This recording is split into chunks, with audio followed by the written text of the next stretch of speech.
नमस्कार, स्वागत है आपका ITV न्यूज पर। 21 फरवरी को अलीपुर स्थित सूचना एवं सांस्कृतिक विभाग में अंतर्राष्ट्रीय मातृभाषा दिवस मनाया गया।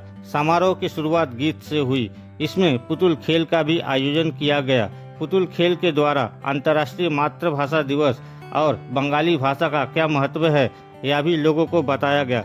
इस कार्यक्रम में जिला मजिस्ट्रेट सुमित गुप्ता, अतिरिक्त जिला मजिस्ट्रेट विकास सोमेन पाल, सूचना एवं सांस्कृतिक विभाग अधिकारी अनन्या मजुमदार उपस्थित थी। उन्हीं की कुछ झलकियां देख लीजिए ITV न्यूज पर। बांग्लाয় মরি বাংলাকে জয়, বাংলা ভাষা সমৃদ্ধ হোক পুরো জগৎময়।